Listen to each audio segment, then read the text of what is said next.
নিয়ে আসছি Microsoft publisher. এই ভিডিওর মধ্যে আমরা একটি টপিক দেখবো। যখন আমরা পাবলিশার যখন আমরা কাজ করি তখন আমাদের এই টপিকটা প্রয়োজন হয়। চলুন দেখি কি টপিকটা আমাদের এখানে হতে পারে। টপিকটা বিউটির সাথে সাথে আমরা দেখবো কিভাবে আমরা এই কাজটা আমরা করতে পারি।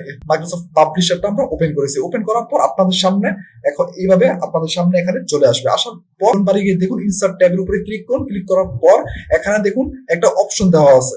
সেই অপশনটার নাম হলো পাবলিশারটা ওপেন করার পর আমরা এখানে ইনসার্টে আসবো। ইনসার্টে আসার পর এখানে দেখুন লেখা আছে বর্ডারস এন্ড অ্যাকসেন্টস। তার উপরে গিয়ে ক্লিক করুন। ক্লিক করার পর দেখুন এখানে লেখা আছে রিসেন্টলি ইউজড, অনেকগুলো অপশন দেওয়া আছে। একটু নিচে আসুন। নিচে আসার পর দেখুন এখানে আছে মোর বর্ডারস এন্ড অ্যাকসেন্ট। তার উপরে গিয়ে ক্লিক করুন। ক্লিক করার পর আপনার ভিডিওটা চলে আসছে। যখন আমি একটু নিচে যাব, দেখুন নিচে যাওয়ার পরে দেখুন আপনাদের সামনে এখানে অনেকগুলো অপশন দেওয়া আছে। এখান থেকে আমি এটা ক্লোজ করে দেবো। আমি একটু পরে আমি আপনাদেরকে দেখিয়ে দিব। ক্লোজ করে দেওয়ার পর এখন দেখুন ঠিক একইভাবে বর্ডারস এন্ড অ্যাকসেন্টের উপরে গিয়ে ক্লিক করুন। ক্লিক করার পর আপনারা এখান থেকে আমরা একটা বর্ডারস তৈরি করব।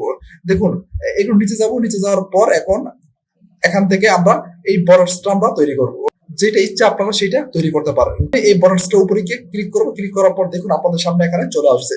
এখন দেখুন আমাদের এখানে যে পেজটা, সেই পেজটার মধ্যে আমাদের এই বর্ডারসটা আমাদের ছোট হয়ে গেছে। এখন আমরা চাচ্ছি পেজটা যতটুকু আছে ততটুকু বর্ডারসটা আমাদেরকে এটা নেওয়ার জন্য কি করবেন, তার জন্য কি করবেন, এখানে মাউস টানার পর উপরে এইভাবে আপনারা নিয়ে যান। দেখুন বড় হয়ে গেছে। আবার আপনারা নিচে নিয়ে আসুন। দেখুন বড় হয়ে গেছে। আপনারা এইভাবে আপনারা ছোট বড় করে নিতে পারেন। আপনাদের যতটুকু দরকার হয় ততটুকু আপনারা এইভাবে আপনারা দিতে পারেন। আমার এতটুকু দরকার, আমি এখন এতটুকু রেখেছি। খালি জায়গাটা ক্লিক করুন। দেখুন এটা আমাদের এখানে সেট হয়ে গেছে। দেখুন এটা সহজে আপনি এখানে তৈরি করতে পারছেন। এখন বর্ডারস এন্ড অ্যাকসেন্টের উপরে আবার ক্লিক করুন। ক্লিক করার পর আপনারা এখান থেকে যে কোনো একটি বর্ডারস আপনারা নিয়ে তৈরি করতে পারেন। এখানে দেখুন যখন মাউসটা রাখার পর এখানে ব্ল্যাক এন্ড কালার এখানে চলে আসছে। তার উপরে গিয়ে ক্লিক করুন। ক্লিক করার পর দেখুন চলে আসছে। আপনারা এইভাবে আপনারা এক জায়গা থেকে আরেক জায়গায় আপনারা এইভাবে নিতে পারেন। আমি এখানে রাখবো। এখানে রাখার পর আপনারা এখান থেকে বড় করে দিন। তারপর আপনারা এখান থেকে একটু বড় করে দিন। এটা হলো আপনাদের ইচ্ছা। আপনারা যেভাবে রাখার সেইভাবে আপনারা এখানে তৈরি করতে পারেন। খালি জায়গায় ক্লিক করুন। দেখুন এটা আমাদের সেট হয়ে গেছে। এখন আমি আপনাদেরকে আরেকটি পেজ নিয়ে আমি আপনাদেরকে দেখিয়ে দিচ্ছি। এখানে মাউসটা রাখুন। মাউসের রাইট বাটন ক্লিক করুন। তারপর এখানে দেখুন ইনসার্ট ব্ল্যাঙ্ক পেজের উপরে গিয়ে ক্লিক করুন। দেখুন আমাদের একটা পেজ তৈরি হয়ে গেছে। বর্ডারস এন্ড অ্যাকসেন্টের উপরে গিয়ে ক্লিক করুন। ক্লিক করার পর এখন দেখুন লেখা আছে মোর বর্ডারস এন্ড অ্যাকসেন্ট। তার উপরে গিয়ে ক্লিক করুন। ক্লিক করার পর এখান থেকে আমরা একটু স্ক্রল করে নিচে যাব। নিচে যাওয়ার পর দেখুন এখান থেকে আমরা লেখা আছে লাইনস। আপনার থাকলে এখান থেকে আপনারা যেগুলো তৈরি করতে পারেন। দেখুন এখান থেকে আমরা এই পিকচার ফোকাসটা তার উপরে গিয়ে ক্লিক করুন। ক্লিক করার পর দেখুন পিকচার্স ফোকাসটা আমাদের ডান পাশে আমরা দেখতে পাচ্ছি। তারপর এখানে ইনসার্ট উপরে ক্লিক করুন। ক্লিক করার পর দেখুন আপনাদের সামনে এখানে তৈরি হয়ে গেছে। আপনারা চাইলে এটা আপনারা এখানে বড় করে নিতে পারেন। দেখুন আমরা এখানে তৈরি করেছি। একটু খালি জায়গায় ক্লিক করুন। দেখুন এটা আমাদের তৈরি হয়ে গেছে। এখন আমি আপনাদেরকে আবার দেখিয়ে দিচ্ছি। বর্ডারস এন্ড অ্যাকসেন্টের উপরে ক্লিক করুন। তারপর এখানে মোর বর্ডারস এন্ড অ্যাকসেন্টের উপরে ক্লিক করুন।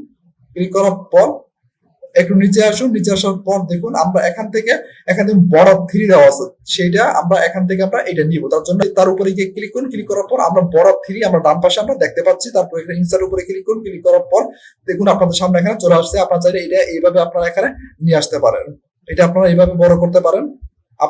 আপনাদের সবটুকু পেজের ভিতরে রাখতে হলে আপনারা এইভাবে বড় করে নেবেন। তারপর এইভাবে আপনারা বড় করে নেবেন। তারপর এখান থেকে নিচে নিয়ে আসুন। আপনারা চাইলে সবটুকু পেজের ভিতর আপনারা সহজে এটা আপনারা এখানে তৈরি করে নিতে পারবেন।